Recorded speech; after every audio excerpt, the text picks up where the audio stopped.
महाराजपुर से खबर है, जहां ग्रामीणों ने पुलिस अधीक्षक को ज्ञापन सौंपते हुए एलजेसीसी चीट फंड कंपनी पर 80 लाख रुपए के फ्रॉड का आरोप लगाया है। जानकारी के अनुसार आपको बता दें, कंपनी ने 60 से 70 ग्रामीणों को पैसे डबल करने के लालच में ठगा था। मामले में कोतवाली पुलिस ने कंपनी के एजेंट सूरज रेकवाड़ निवासी संतोष माता टीकमगढ़ को गिरफ्तार किया है, जबकि बाकी 6 आरोपी अभी फरार हैं। इस पूरे मामले में वर्ष 2024 में 16 लोगों के खिलाफ 4 एफआईआर दर्ज की गई थी। उस कंपनी ने सूरज केशवर था, जबकि सुबोध रावत मैनेजर और समीर अग्रवाल पूरे भारत में कंपनी चलाता था। पुलिस ने इस कार्रवाई में मुंबई, भोपाल, झांसी, ललितपुर और टीकमगढ़ के आरोपियों के खिलाफ भी जांच की है। अब ग्रामीण एजेंट द्वारा किए गए पैसे वापस दिलाने की मांग कर रहे हैं।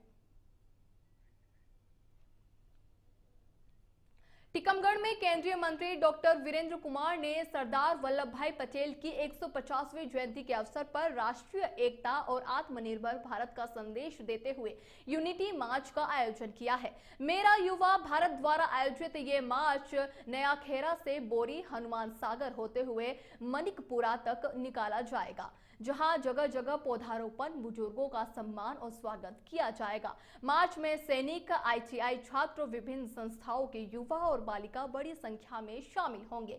ग्रामवासियों ने पुष्प वर्षा और फल वितरण कर प्रतिभागियों का स्वागत किया। साथ ही समापन सभा में केंद्रीय मंत्री ने कहा कि देश भर में 31 अक्टूबर से 6 नवंबर तक सरदार @150 यूनिटी मार्च का आयोजन किया जा रहा है, जिसके तहत युवा प्रतिनिधि सरदार पटेल की जन्मस्थली करमसद में स्टैच्यू ऑफ यूनिटी केवड़िया तक 150 किलोमीटर की पदयात्रा करेंगे। उन्होंने कहा कि सरदार पटेल ने राष्ट्रीय एकता के लिए जो प्रयास किए हैं, वे आज भी देश को प्रेरणा देते हैं।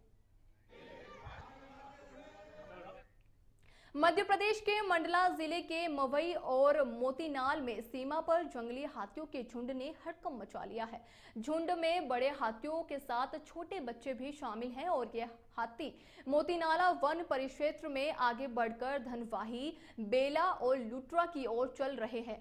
हाथियों के खेतों में घुसने से धान की फसल को नुकसान पहुंचा है और ग्रामीणों में डर का माहौल है। वहीं वन विभाग ने पूरे क्षेत्र में मुनादी कर दी है और लोगों से सावधानी बरतने और किसी भी जानकारी को तुरंत नजदीकी वन कार्यालय को देने की अपील की है।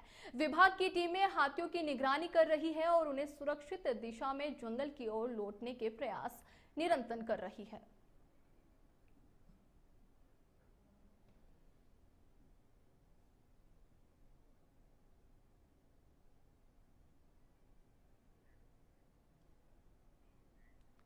खबरों में आगे बढ़ते हैं। भिंड जिले के दबोह थाना क्षेत्र के अंधियारी गांव में एक बार फिर दबंगों की दबंगई देखने को मिली है। गांव में मकान विवाद को लेकर कुछ दबंगों ने एक युवक को लाठी और डंडों से बेरहमी से पीटा। मारपीट के दौरान युवकों के सिर में गंभीर चोट आई है और वे लहूलुहान होकर जमीन पर गिर गया। दबंगों से बचने के लिए घर के अंदर पहुंचा, जहां वे बेहोश होकर गिर गया। दरअसल अंधियारी गांव निवासी युवक का अपने ही गांव के 2 लोगों से एक मकान को लेकर विवाद चल रहा था। युवक के परिवार ने कुछ समय पहले यह मकान आरोपियों को बेच दिया था, लेकिन युवक ने तब भी मकान खाली नहीं कर रखा था।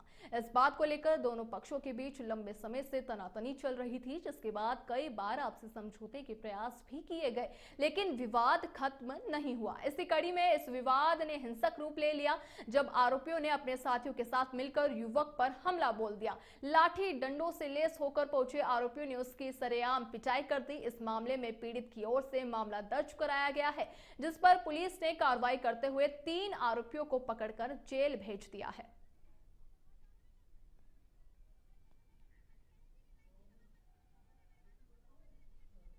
खंडवा से है, जहां ओकारेश्वर में वार्ड क्रमांक 8 के पुराने शासकीय भवन के पीछे बने आंगनवाड़ी भवन के आसपास आवागमन का रास्ता नहीं होने से छोटे बच्चे और नौनिहालों को काफी असुविधा हो रही है।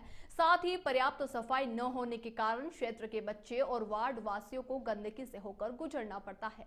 पार्षद ने कई बार इस समस्या को दूर करने का अनुरोध किया है, लेकिन अभी तक कोई सुधार नहीं हुआ है, जिससे पालकों और वार्ड वासियों में आक्रोश व्याप्त है।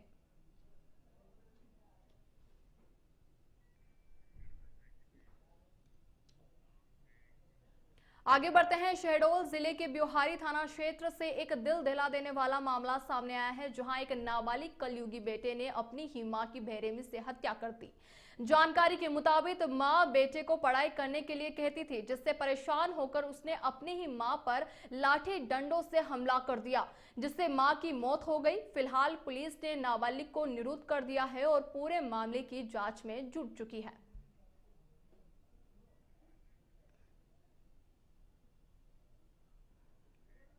वहीं उमरिया जिले में खनिज विभाग ने अवैध खनन और परिवहन पर बड़ी कार्रवाई करते हुए अलग अलग थाना क्षेत्रों में 4 वाहनों को जब्त किया है, जिनमें 2 हाइवा और 2 मेटाडोर शामिल हैं। ये वाहन बिना वैध दस्तावेजों के रेत और अन्य खनिज सामग्री का परिवहन कर रहे थे। खनिज अधिकारी के निर्देशन में गठित विशेष टीम ने रात भर जिले के कई इलाकों में जांच अभियान चलाकर यह कार्रवाई की है। साथ ही विभाग का कहना है कि इन वाहनों से करीब 5 लाख रुपए की राजस्व वसूली की जाएगी। कार्रवाई के बाद अवैध खनन माफियाओं में हड़कंप मच गया है। साथ ही खनिज अधिकारियों ने स्पष्ट किया है कि आगे भी इसी तरह की सख्त कार्रवाई लगातार जारी रहेगी।